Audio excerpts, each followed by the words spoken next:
Boa noite, gente. Obrigada pela presença de vocês. A gente resolveu fazer um trabalho diferente com a Crisma, né? Esse tempo da quarentena, a gente está se reinventando nos encontros e aí a gente optou por também trazer para vocês um material também, com uma entrevista do Frei Ademildo, né? Então eu vou explicar para vocês como que vai funcionar. E aí, à medida que a gente vai conversar, vocês podem fazer as perguntas, né? Nós vamos fazer um bate-papo, eu vou fazer umas perguntas para o Frei vai responder. E se vocês tiverem alguma dúvida sobre o assunto, vocês podem perguntar, colocar aí um comentário que a gente vai estar respondendo as perguntas de vocês. A gente vai deixar um tempinho para cada um tempinho depois de cada apresentação de tema para a resposta das perguntas. Bom, o Frei Ademildo é nosso colaborador, orientador espiritual da Crisma. Ele vai falar um pouquinho pra gente sobre dois temas, o sacramento da confissão e o sacramento da ordem, que tem tudo a ver com o nosso assunto da Crisma também, né? Quem está na reta final está estudando os sacramentos. E quem ainda não estudou vai saber um pouquinho e quando chegar o período já vai estar entendendo um pouquinho sobre esses sacramentos, né? Eu trouxe esses dois para a gente, como tem uma turma que já está finalizando, a importância da confissão para eles, né? E para a gente também aproveitar um pouquinho, conhecer um pouco mais da história de Frei Ademildo quando ele falar sobre o sacramento da ordem, tá bom? Então nós vamos começar. Eu queria só convidar todo mundo para a gente fazer uma oração inicial, né, Frei? E aí a gente podia invocar o Espírito Santo para esse momento e aí a gente já começava a entrevista. Então, vinde Espírito Santo, enchei os corações dos vossos fiéis e acendei neles o fogo do vosso amor. Enviai o vosso Espírito e tudo será criado e renovareis a face da terra. Oremos. Ó Deus, que instruíste os corações dos vossos fiéis com a luz do Espírito Santo, fazei que apreciemos retamente todas as coisas, segundo o mesmo Espírito, e gozemos sempre da sua consolação. Por Cristo Senhor nosso. Amém. Então vamos lá. Frei, o nosso primeiro tema é sobre o sacramento da confissão. O que é o sacramento da confissão? Bem, boa noite para vocês, queridos amigos, catequizandos, vocês que estão aí em suas casas, nesse tempo de quarentena. Jaqueline já falou da importância de nós nos mantermos firmes na fé, na oração, mesmo nesse tempo em que a gente está em casa. A igreja agora é a nossa casa, por isso a gente tem que valorizar bastante isso. Os temas que nós vamos falar, né? O sacramento da confissão, que nós inclusive estávamos preparados, né, para fazer esse sacramento agora no tempo da Quaresma, que é um tempo mais próprio de se fazer as confissões na igreja, o tempo da Quaresma, mas a nossa Quaresma foi modificada e se transformou em quarentena, né? A Quaresma se transformou em quarentena e por isso então não foi possível fazermos a confissão como já estávamos programado e como é costume também da nossa vida cristã fazer a confissão, sobretudo na Quaresma. Em relação ao sacramento da confissão, vocês certamente já passaram por esse tema aí na formação, na catequese, no Crisma, que é um tema importantíssimo, porque é um dos sacramentos então da igreja, o sacramento da penitência, e que inclusive faz parte de um grupo de sacramentos chamado sacramento de cura, que é o sacramento da penitência juntamente com o sacramento da unção dos enfermos, chamado na igreja de sacramentos de cura. Porque o sacramento da penitência cura o coração, né, por causa dos pecados que nós cometemos. E o sacramento da unção dos enfermos ajuda também para libertar as pessoas das doenças. Por isso é a cura física que o sacramento da unção dos enfermos proporciona, então, para quem recebe. Por isso são os dois chamados de sacramento de cura, o sacramento da confissão e o sacramento da unção dos enfermos. Esse sacramento, então, da confissão, ele tem a origem nas palavras do próprio Jesus Cristo. O Jesus, na sua missão, ele veio para perdoar os pecados e salvar a humanidade. Depois, então, com a sua morte e a sua ressurreição, que foi que inclusive nós celebramos há pouco tempo, Jesus passa essa missão de perdoar para a igreja, para a comunidade cristã, que hoje, então, somos nós, esta igreja, que tem a missão no mundo de perdoar. E uma das formas, então, da igreja assumir a missão de levar o perdão para as pessoas é através do sacramento da confissão. O sacramento da confissão que se dá de diferentes formas, né? A forma mais importante é a confissão individual, diretamente com o sacerdote, que no caso representa então Deus que está escutando a pessoa e perdoando então quem humildemente pede perdão. E a outra forma, que é só utilizada quando não se tem sacerdote suficiente e o número de pessoas é muito grande, que é a chamada confissão comunitária.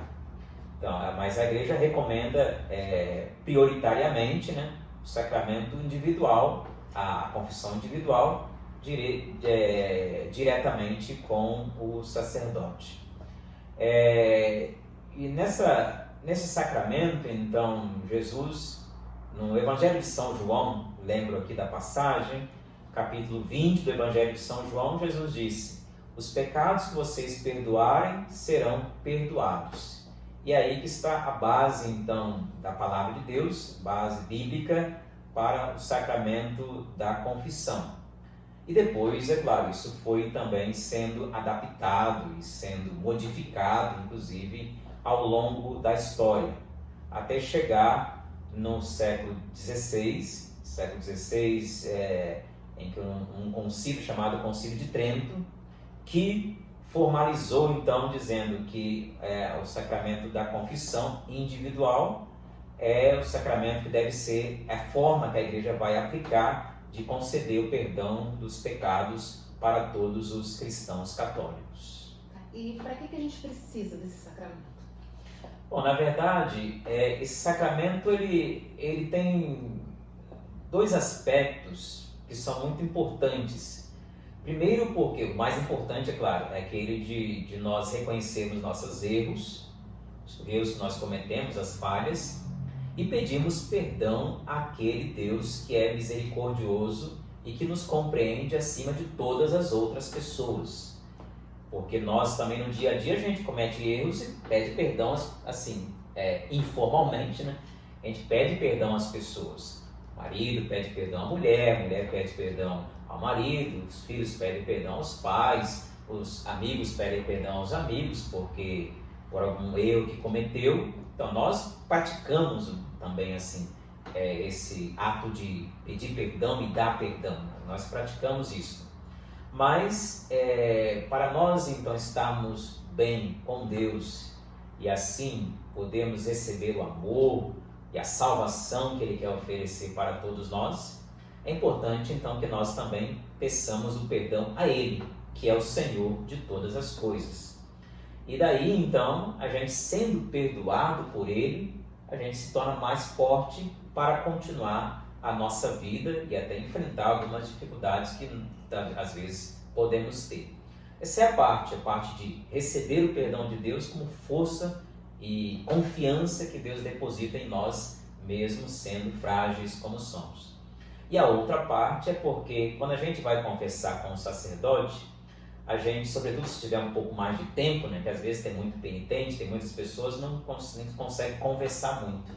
Mas quando tem um pouco mais de tempo, vem aquela orientação, aquele aconselhamento.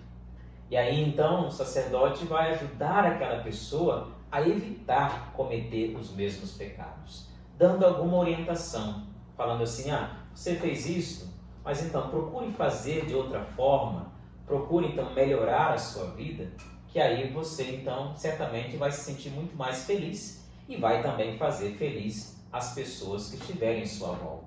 Então tem a parte também do aconselhamento, da ajuda para a pessoa ser um pouco melhor. Tá, você já falou que a gente pode fazer de duas formas, né? A confissão individual ou a confissão comunitária, que são casos de exceções, né? A gente não pode considerar casos de multidões em que há uma carência muito grande de sacerdotes para atender individualmente todas as pessoas. E no caso da confissão individual, como que a gente tem que fazer? Qual é o que a gente tem que seguir, né? Sim. O primeiro critério para a gente fazer uma boa confissão, uma confissão séria mesmo, uma confissão que realmente a gente se sinta renovado com ela, é o critério do arrependimento, quer dizer, da humildade. Só se arrepende quem tem humildade. Quer dizer, aquelas pessoas assim, muito autossuficientes e orgulhosas, normalmente elas não se arrependem porque sempre acham que estão certas. E por isso, então, dificilmente as pessoas se abrem para pedir perdão ou a Deus ou a outras pessoas. Então, um dos critérios é o arrependimento de ter cometido alguma coisa, ter feito alguma coisa que não foi positiva, não foi boa e por isso sinto essa ferida na minha alma e desejo então curar esta ferida através da confissão. O critério do arrependimento. E como eu disse, é fruto da humildade. E depois também você reconhecer que Deus está aí de braços abertos para te acolher, porque você é filho, filha e é amado. E que e quando se sente amado, também se sabe que aí quando se ama, dificilmente não se perdoa. E Deus está aí de braços abertos para acolher todos aqueles que pedem perdão, porque Deus é amor. E por isso Ele está sempre querendo nos perdoar, porque sabe que nós sozinhos, nós não conseguimos viver em paz e ser felizes. Por isso o pecado nos entristece, o pecado nos divide, o pecado cria um mal dentro de nós, e isso Deus não quer de jeito nenhum para nós. Ele não nos criou para isso. Então Ele sempre quer que a gente saia do pecado, liberte-se do pecado. E por isso então nos dá o perdão. Mas é preciso confiar no perdão. Tem muita gente que vai se confessar, mas aí tem um peso muito grande de consciência, a culpa talvez não ser muito grande, e aí então vai se confessar e mesmo depois de ter se confessado e ainda sente que não foi perdoado. Quando a gente confessa sinceramente com Deus, não há nenhum pecado que não seja perdoado. A pessoa talvez pode não se sentir perdoada pelo peso de consciência, pela culpa que carrega, mas Deus, da parte de Deus, o perdão sempre é concedido.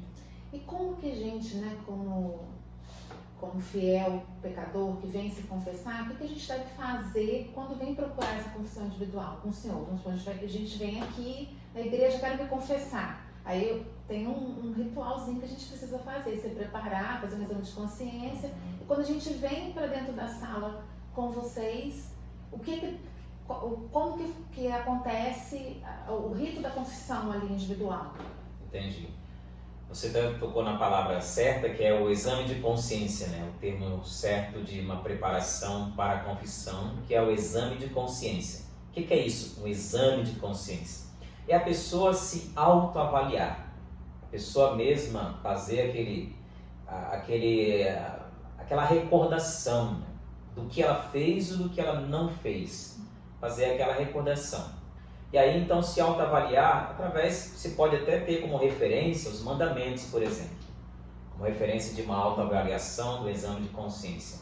Os mandamentos nos pedem que nós amemos a Deus sobre todas as coisas. A pessoa pode se perguntar, será que eu estou fazendo isso?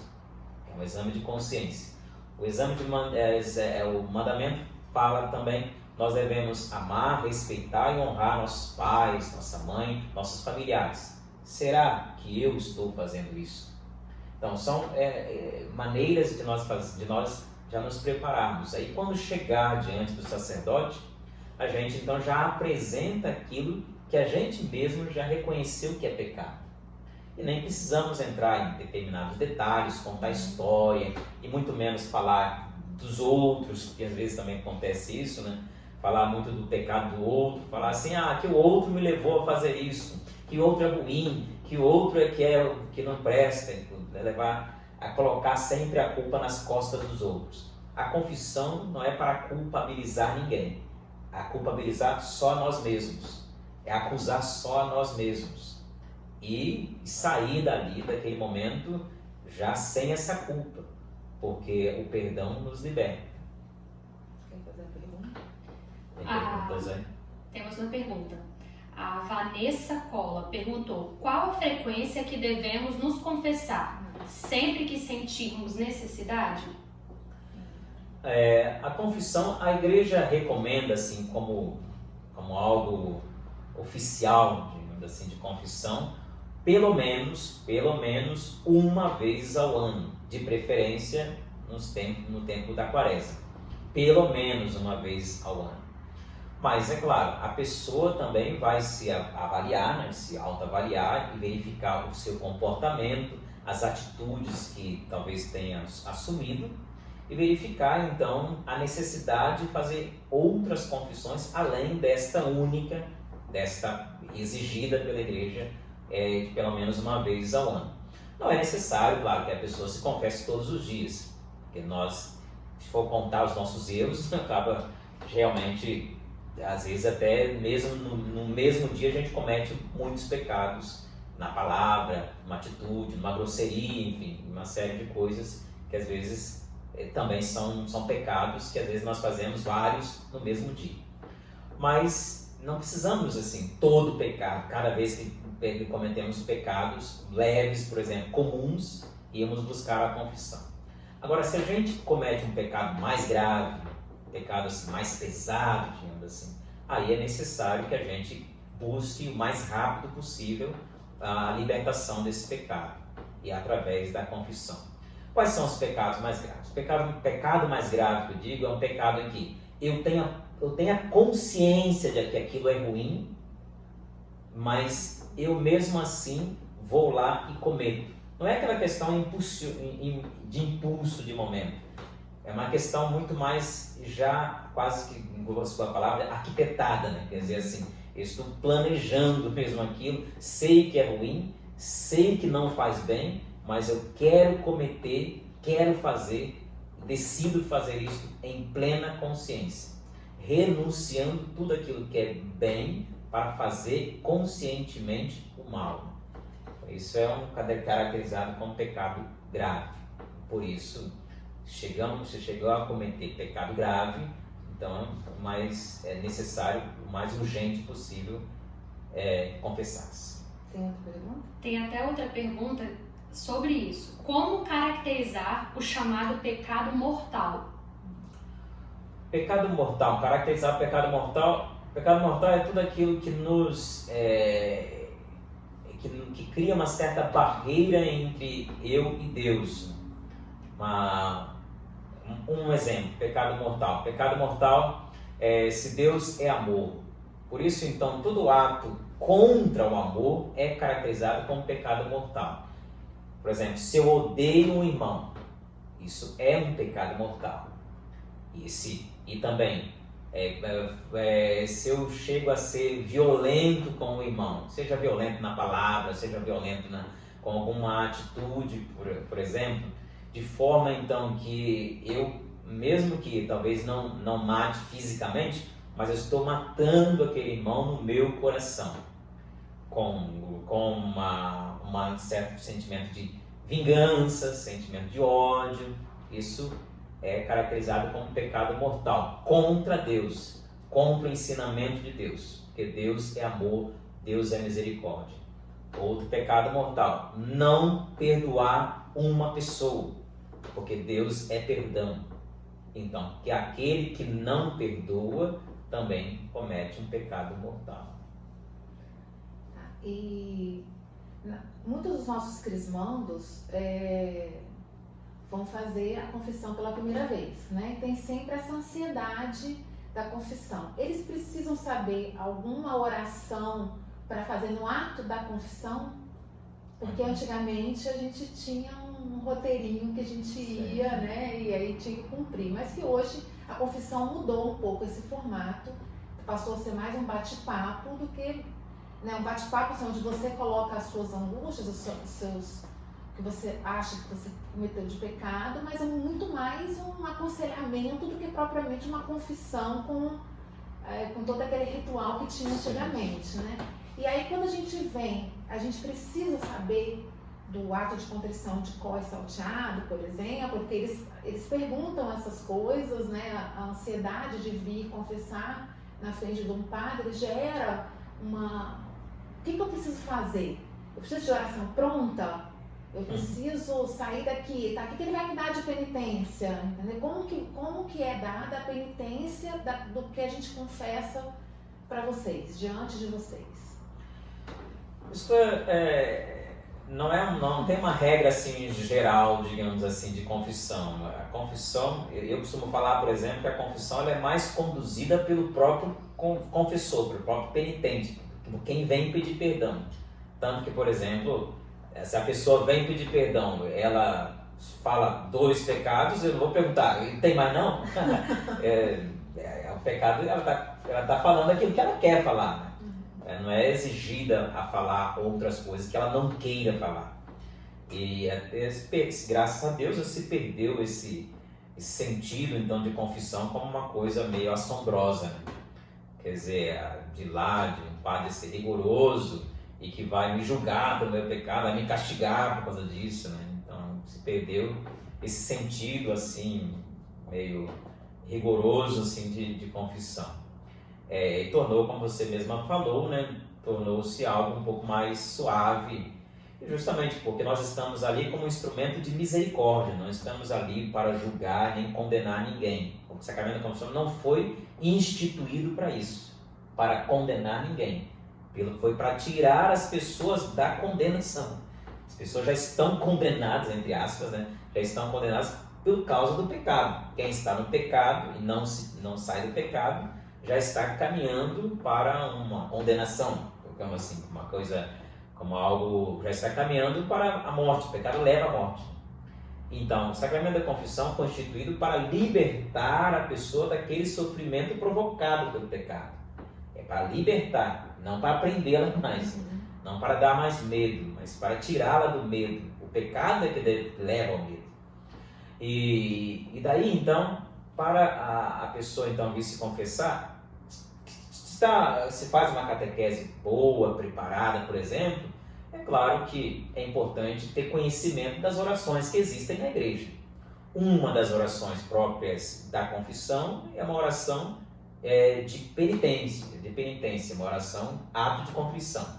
E tem vários formatos de ato de contrição. Um deles, por exemplo, que nós fazemos no início da missa é um ato de contrição. Confessa a Deus Todo-Poderoso e a vós, irmãos e irmãs, é um ato de contrição, já num formato um pouco mais diferente daqueles antigos que existiam. É um ato de contrição. Se a pessoa, então, conhece esse ato de contrição e realmente ela está pedindo perdão a Deus, e aí, então, o perdão é perdoado, ela pode também fazer um ato de contrição, que ela saiba. Agora, se a pessoa não conseguiu ainda fazer aquela oração de um ato de contrição naquela fórmula que a igreja tem, conforme a fórmula da igreja tem, mas ela também pode rezar da forma que ela mesma sabe rezar, como algo que vem do coração, um ato de contrição. Diga assim, eu Frei Ademildo, eu Jaqueline, peço perdão a Deus e prometo que vou melhorar a minha vida, que não vou pecar mais, vou me esforçar. É também um ato de contrição, não naquela fórmula que a igreja apresenta. O mais importante é a maneira como a pessoa pede perdão, sinceramente, humildemente, e se abre de fato, não quer permanecer com aquele pecado. Isso é o que conta para uma confissão. Depois, como penitência, pode ser que peça para a pessoa para fazer alguma oração, porque talvez ela está precisando de mais oração, né? Talvez está rezando pouco, né? Uma pessoa assim, por exemplo, ela vai confessar, mas a vida dela quase não reza para nada, né? Não reza nada, ela não tem muita vida de oração. Amanhece o dia, não reza. Vai dormir também, não lembra de Deus. Então, claro que essa pessoa precisa de uma penitência de oração. Naquele momento, e mais oração durante o dia. Se aquela pessoa, por exemplo, é uma pessoa assim, muito egoísta, não pensa no próximo, não pensa nos outros, a penitência para ela precisa ser um pouco mais de solidariedade. Talvez fazer algum gesto de bondade para alguém, dar alguma coisa para os outros, desapegar de alguma coisa. Isso depende muito do que a pessoa está vivendo e no pecado que ela está caindo. A gente sabe que o sacramento da confissão daria para a gente fazer uma boa conversa, porque rende assunto, né? Tem mais uma pergunta? Até casou bem com o que o senhor está falando, Frei. A pergunta é a seguinte: se eu cometer um pecado mortal, o padre irá me mandar rezar muitos Pais Nossos e Ave Marias? Normalmente a gente pode exigir um pouco mais de oração quando a pessoa está numa situação de pecado mais grave, porque a oração vai ajudar mais a pessoa a se libertar daquela situação de pecado, de maldade que ela está vivendo. A oração vai ajudar. Não é que está impondo uma penitência porque aquele pecado exige que ela exige como um castigo, porque a oração como castigo. A ideia de oração, que se a pessoa vai rezar depois de uma confissão, não é a oração como castigo. A oração nunca é castigo. A oração, pelo contrário, é benefício, não é castigo. Se recomenda, então, às vezes, rezar um pouco mais para que a oração possa ajudar a pessoa a ser um pouco melhor. Por isso, pode-se exigir um pouco mais. Se aquela pessoa já tem uma vida de oração mais frequente, e aí, então, não precisa exigir tanta oração. Mas se aquela pessoa tem cometido um pecado muito grave e não tem uma vida de oração, e talvez até está cometendo muito pecado justamente por falta de oração, aí então se exige um pouco mais de oração, mas não como um castigo, mas como uma ajuda para a pessoa para ser melhor. Mas pode também exigir, pode também pedir que a pessoa faça a reparação do seu pecado de uma outra forma. Por exemplo, se a pessoa está odiando uma outra, mantém o ódio no coração, ela precisa ter uma vida de oração, isso vai ajudar. Mas aos poucos também que ela consiga ter mais amor no seu coração até se libertar daquele ódio que ela está levando. Tem mais alguma pergunta? Não? Então vamos passar para o segundo tema. O segundo tema é o sacramento da ordem. O que é o sacramento da ordem?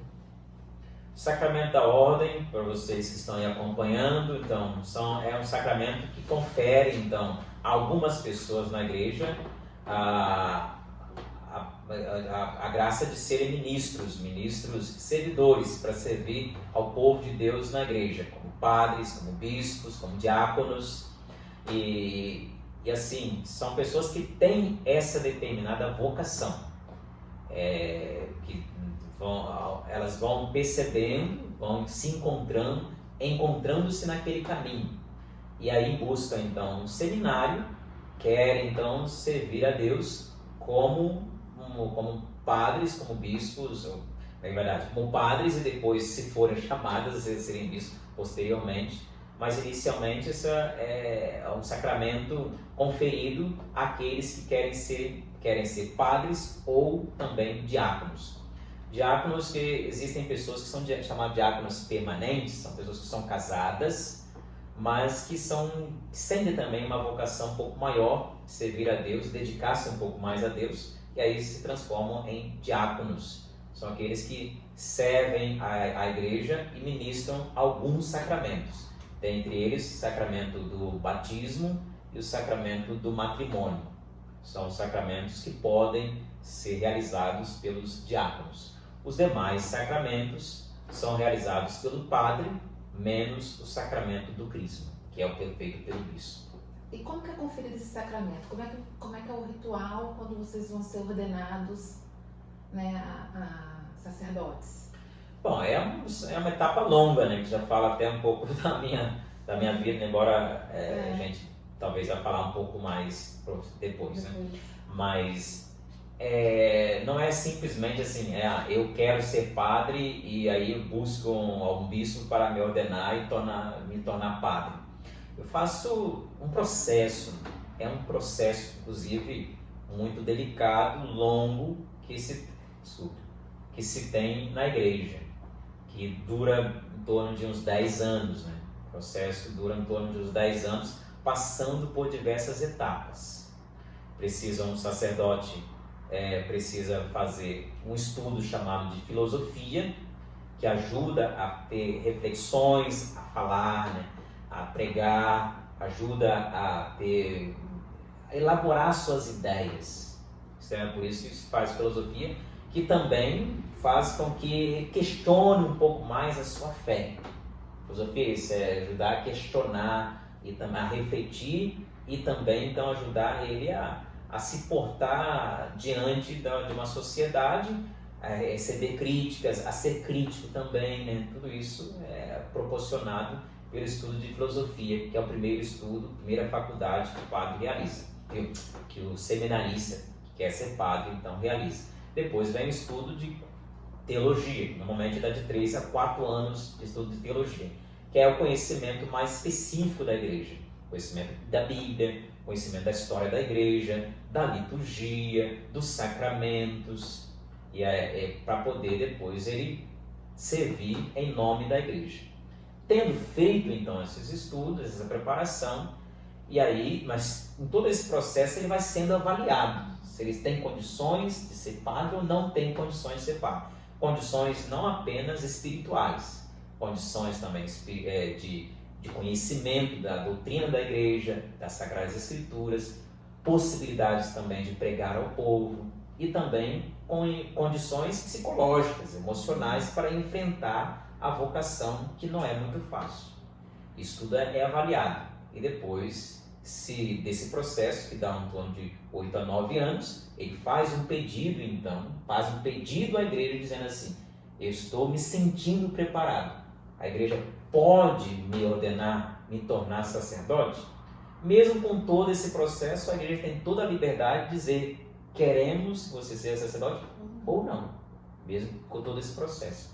E aí então, se a igreja aceita o pedido daquele seminarista para ser padre, acontece então uma celebração chamada de ordenação, conduzida pelo bispo, e que então unge aquela pessoa. Tem também a unção do óleo, né, que também no crisma é utilizado, mas unge então as mãos daquele seminarista e também faz uma oração chamada oração de consagração pelo bispo, tornando então aquele jovem ou adulto que for, tornando aquela pessoa um sacerdote para servir a igreja. E com isso, é claro, com todas a necessidade de manter-se obediente aos ensinamentos da igreja e nunca pregar aquilo que ele quer pregar, mas só pregar em nome da igreja. Isto é obrigação que ele assume a partir dali. Inclusive, eu vou até fazer um parênteses, né? É muito bonito a ordenação de um sacerdote. Eu acho que a gente precisava assistir mais, porque foi transmitido o ano passado, Frei Juan, a ordenação dele foi a coisa mais linda. Eu não tinha visto ainda, foi a primeira vez que eu vi, e assim, toda uma simbologia em volta da ordenação. Eu acho que é um serviço realmente assim, que tem que ter muito amor para poder seguir, né? Porque é um momento sublime. Eu achei assim, incrível. A hora que depois que é ungido as mãos, é colocado um pano, né? Sim, colocado em volta das mãos. E aí vocês deitam também no chão. Primeiro momento, né? Primeiro momento é o momento de despojamento. Quer dizer, é o momento de deitar-se no chão é o despojamento. A pessoa dali, a proposta daquele gesto é deixar ali o passado e começar totalmente uma vida nova, despojar-se do passado. Isso é a proposta de você deitar nesse gesto. Depois tem a unção, né? A unção que você depois, aquela mão, com as mãos ungidas, é que você depois também vai rezar para consagrar as coisas, né, os objetos que você vai depois fazer oração, como a missa, né, como a oração eucarística, desculpa, a liturgia eucarística, como também depois os sacramentos da unção, da confissão, sempre os padres normalmente, então, o gesto que eles sempre utilizam é abençoar através então do uso das mãos. Por isso as mãos são ungidas para que ele depois dali tenha o poder então de abençoar em nome de Deus. Tem muita pergunta. Segue as perguntas daí. Uma já só para citar, né, porque foi feita sobre mais ou menos o período que dura a preparação para receber o sacramento. Você vai responder de 8 a 9 anos, né, para você se tornar um sacerdote mais ou menos. Aí perguntaram aqui, uma pergunta clássica, qual a diferença entre padre e frei? Essa pergunta nunca falta, né? É clássica já. Nunca falta essa pergunta entre padre e frei. Freis, para responder inicialmente, começando pelos freis, que somos nós aqui, né, agostinianos desta paróquia, que são freis agostinianos. Os freis fazem parte de um grupo chamado grupo de religiosos e religiosas. Por isso os freis são como freiras, né? Freis e freiras. Por isso é o feminino, né? Freis e as freiras. Então esses são pessoas que fazem votos de pobreza, castidade e obediência e que têm como compromisso viver numa vida de comunidade, de fraternidade, viver numa vida como uma família, ou como se fosse uma família. No nosso caso, por exemplo, nós não podemos assumir uma paróquia sozinho. Só podemos assumir se conosco vier mais freis. Se tiver, a gente coloca como estabelecido que no mínimo 3. No mínimo 3. Aí pode ter mais, 4, tem lugares que tem 4. E essa é uma pequena diferença, porque os sacerdotes diocesanos, eles não têm esse compromisso de viver em fraternidade, morar em grupo assim. Porque não são freis. Porque frei significa irmão. E por isso, então, para podermos trabalhar, nós trabalhamos como irmãos. E depois, então, mesmo aquelas pessoas que têm inicialmente a vocação de ser irmão, de viver em grupo, de viver em família e trabalhar unido, ela também percebe, pode servir a Deus com outro trabalho, de uma outra forma, também tornando-se sacerdote, também tornando-se padre. Mas poderia, e tem muitas pessoas que são assim, vivem assim, ter a vocação só de ser freio, sem ser padre. Não precisaria ser padre. Só se tornam padres aqueles freis que sentem também a vocação para serem padres. Assim como tem alguns sacerdotes, padres, que têm a vocação de padres, mas não têm a vocação de freis. Quer dizer, eles preferem ter as suas paróquias, trabalhar sozinhos e servir a Deus dessa forma.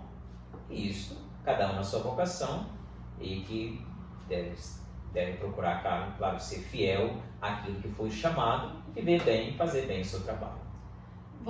Só para inverter uma ordem, mas é porque acho que tem semelhança com o que você acabou de falar, mas todo ordenado é um padre? Todo ordenado ou pode ser padre ou pode ser um diácono, porque também tem um grupo que não tem tanta, não se fala tanto sobre ele, mas porque realizam menos sacramentos, né? Não celebram missa, que são os diáconos. Os diáconos podem ser, existem duas formas de diáconos. Um diácono que a gente chama de transitório, é aquele seminarista que se tornou diácono e depois também se ordenou sacerdote. Então ele passou por um tempo como diácono. E aqueles outros que são casados e que também se tornaram diáconos para servir um pouco mais a igreja de acordo com a necessidade que ela tinha. Então são diáconos permanentes, que é chamado na igreja. Pessoas casadas que fazem alguns sacramentos. São ordenados também. E aí tem outra pergunta falando assim, um viúvo pode se ordenar sacerdote? Viúvo, desde que ele não tenha nenhuma implicação mais com a família, pode. Quer dizer, que não tenha responsabilidade, por exemplo, por cuidar de filhos, ou que alguém dependa dele. dependa, inclusive financeiramente dele, ou mesmo da presença dele ali ativa na casa para poder cuidar. Se ele estiver, então, totalmente livre, digamos, dessas responsabilidades e sentir a vocação, fazer o pedido à igreja, a igreja pode acompanhá-lo, depois talvez também conferi-lo a ordenação, desde que não tenha responsabilidades perante alguém. Essa foi a pergunta do Gustavo Ruski, tá? Esqueci de falar os nomes. Agora do outro Gustavo. Explica a diferença do sacramento da ordem com fazer parte de uma ordem, que às vezes as pessoas confundem quando a gente fala ordem, todo mundo acha que é a mesma coisa. Entendi. O sacramento da ordem é o sacramento dado, então, aos sacerdotes, aos diáconos, e que depois aquele sacerdote, se for chamado, pode também se tornar bispo, né? E aí recebe uma outra ordenação, a ordenação episcopal. Isso não tem nada a ver com uma ordem religiosa. Uma ordem religiosa é o termo ordem, mas o sentido é de uma família religiosa. Família religiosa que segue uma determinada espiritualidade. Pode ser uma espiritualidade que vem de um santo, como no caso, espiritualidade que vem de Santo Agostinho, agostinianos. Espiritualidade que vem de São Francisco, franciscanos. Espiritualidade que vem de São Bento, beneditinos. Essas são as ordens religiosas que são como famílias religiosas. Dentro dessa ordem religiosa, podem ter algumas pessoas que foram padres, receberam o sacramento da ordem, mas o sacramento da ordem é bem diferente do sentido que tem uma ordem religiosa. A ordem religiosa é uma família religiosa, e ordem de ordenação sacerdotal é um sacramento daqueles que servem a Deus como padres, diáconos ou bispos. Temos mais perguntas. Mais perguntas. E os títulos? Monsenhor, cônego, qual a diferença? Esses títulos são títulos conferidos a algum sacerdote que normalmente então tem um determinado serviço perante uma diocese. Um serviço um pouco mais assim, que implica um pouco mais de importância. Daí são Monsenhor, por exemplo, normalmente Monsenhor é uma pessoa um pouco mais amadurecida e um sacerdote um pouco mais com certo tempo de sacerdócio, e que também ele tem alguma função ali, uma função perante o bispo, perante os padres, de uma direção, né, de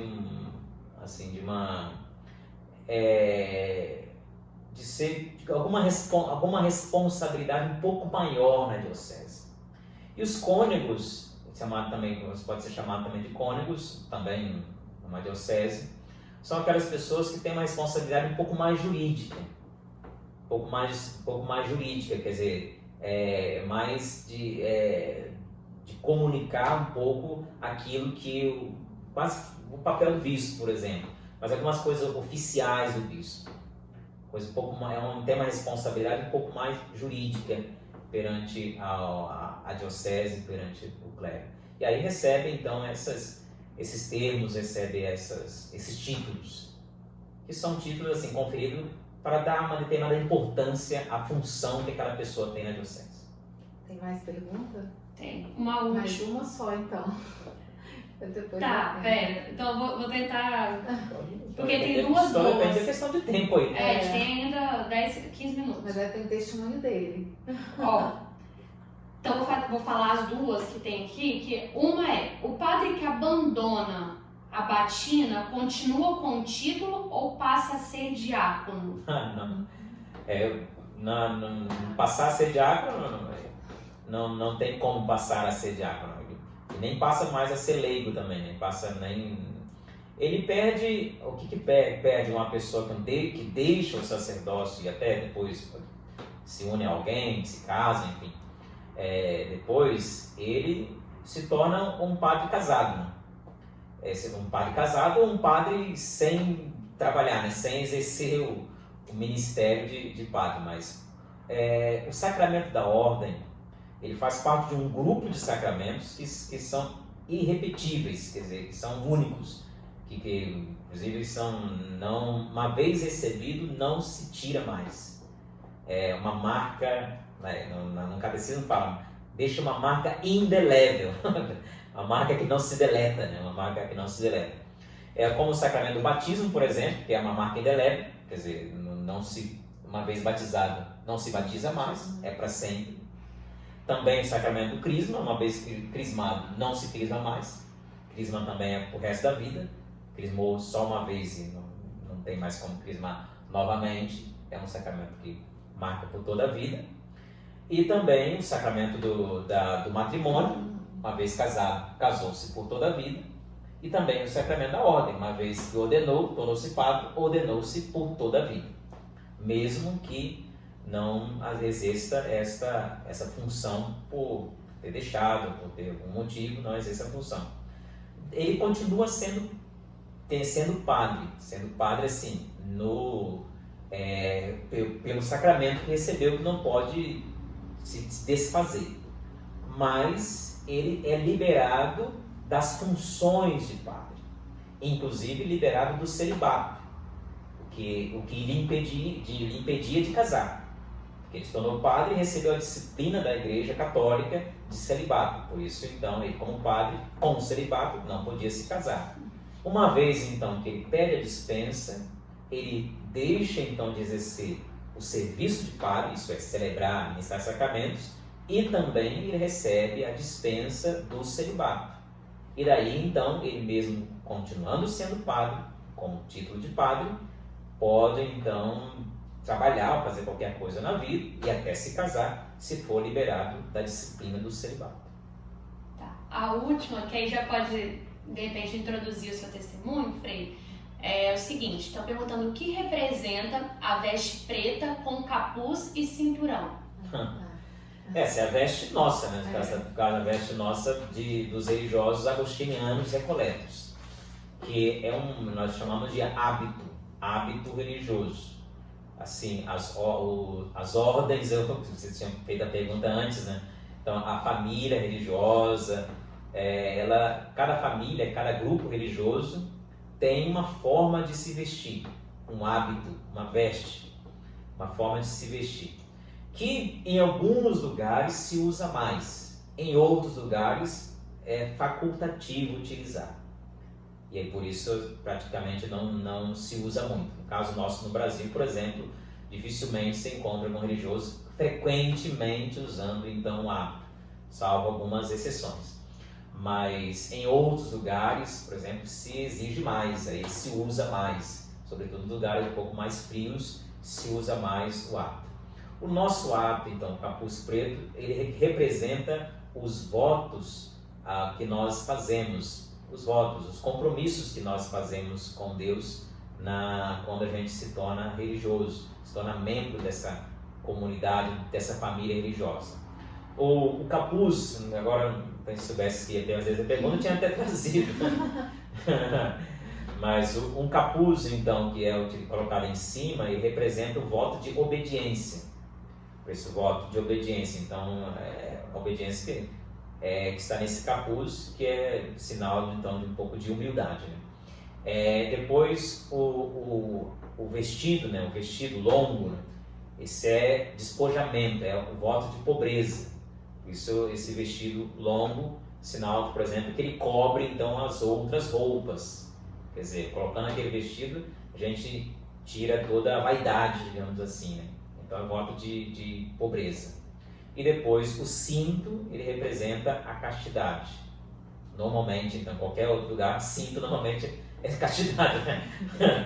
Usar o cinto de castidade. Então, o cinto representa castidade. São os 3 votos que são representados por essas 3 partes do hábito religioso. Muito legal. Eu acho que a gente pode, então, introduzir. A gente está com o tempo bem apertadinho agora. Faltam 10 minutos só finais, né? E aí o senhor podia dar o testemunho do senhor, né, dessa caminhada de fé, como que o senhor escolheu, como é que foi dada essa descoberta dessa sua vocação, né?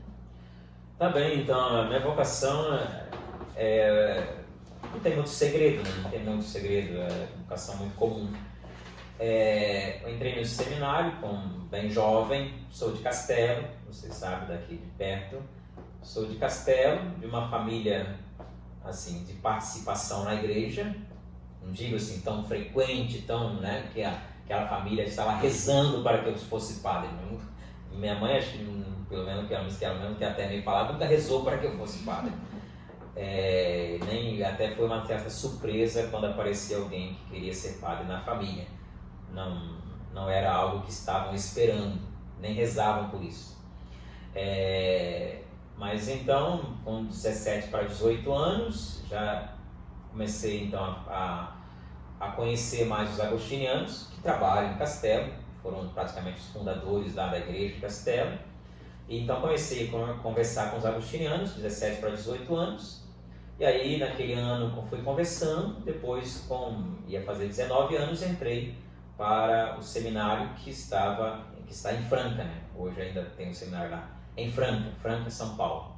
Ali então fiz a filosofia, 3 anos de filosofia em São Paulo, depois fiz o noviciado foi feito na Espanha, hoje ainda continua sendo feito na Espanha. Voltei então para São Paulo, fiz ali a teologia em São Paulo, terminei então a teologia, pedi para ser padre, me aceitaram, e falo me aceitaram porque da minha turma nós entramos em quase 30, só ficaram 2. Só eu e um outro que está em São Paulo trabalhando. Então só ficamos 2, né? Só 2 da turma quase de 30.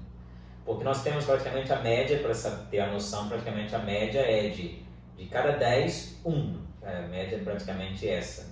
Quando se entra, por exemplo, 10, a gente pode ter a média de que normalmente, somente 1 daqueles 10 é que chegarão até o final, em relação a padres. E aí depois então da teologia, me tornei sacerdote, trabalhei no seminário, voltei para o seminário, trabalhei preparando outros seminaristas, outros jovens para serem padres, e trabalhei em Franca, na parte de filosofia, dando aula de filosofia, fui professor de filosofia, sou professor de filosofia, embora não exerça mais, né, nem tenho muito tempo para isso, mas fui professor de filosofia, depois também fui professor de teologia e preparei vários aí para serem padres. Dentre eles está o Frei Agostinho, que preparei para ser padre, Frei Sérgio, que morou aqui, preparei também para ser padre, Frei Gustavo, também o preparei para ser padre, e uns outros aí, deve ser uns 7, 8 por aí, que se tornaram padres que passaram nesse tempo em que eu estava à frente do seminário. Depois, então, aí me mandaram estudar, preparar um pouco melhor, estudei em Roma, estudei 2 anos em Roma, fiz um mestrado em teologia moral em Roma, voltei de lá, continuei um pouco no seminário, depois vim para Castelo, onde passei os últimos 5 anos até chegar aqui, nessa paróquia Santa Rita. Tá bom.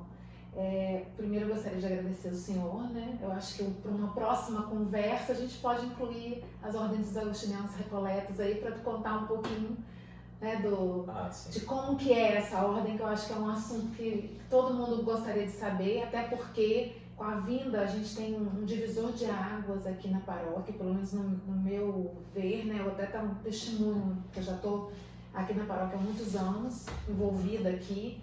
Mas foi um grande divisor de águas quando veio para a paróquia Frei Agostinho, Frei Sérgio, que trouxe para a gente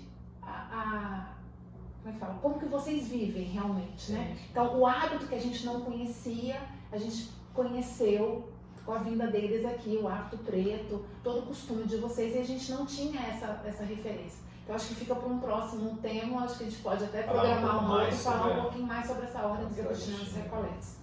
Até porque a semelhança do hábito de vocês tem a ver com Santa Rita, né, também? Também, sim. Santa Rita foi agostiniana. Então, assim, contar um pouquinho mais, a gente se aprofundar um pouquinho, até para que todo mundo saiba, porque eu acho que a gente como igreja agostiniana recoleta, como fiéis dessa igreja, a gente precisa conhecer onde a gente vive. Então, eu gostaria de agradecer ao senhor, acho que o senhor veio a somar o time que a gente tem aqui, né, agregou muito para a gente, para a Crisma. né? Trouxe muitas coisas novas, agregou, cresceu, a Crisma cresceu absurdamente com a chegada do Senhor, então a gente só tem que agradecer mesmo. Queria aproveitar só para deixar um monte de agradecimento aqui, ó. Muita gente.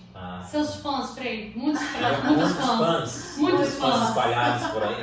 Mas o feedback também do pessoal falou que foi extremamente esclarecedor. Galera falando que o senhor é muito abençoado, que foi excelente a iniciativa, foi muito boa a partilha, foi tudo muito claro. Aí comentário aqui, né? Quem esteve atento aprendeu muito, porque foi muito boa a explicação. Todo mundo dizendo bênçãos. Parabéns pelo currículo. Sim, pelo currículo.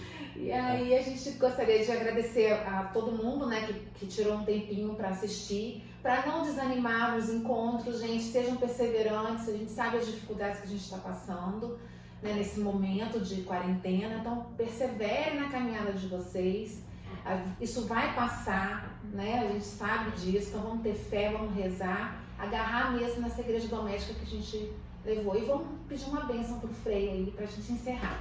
Tá bom? Obrigada. É importante só lembrar que nós não estamos parados, nós estamos realmente preocupados com vocês, atentos, acompanhando, nos esforçando para fazer o máximo para ajudá-los nesse tempo. Recebamos então a bênção do Senhor. O Senhor esteja conosco. Ele está no meio de nós. Deus Todo-Poderoso, pela intercessão de Santa Rita e São José, que é amanhã, abençoe-vos, Deus Todo-Poderoso, Pai, Filho e Espírito Santo. Amém. Muito obrigado. Boa noite. Boa noite, gente.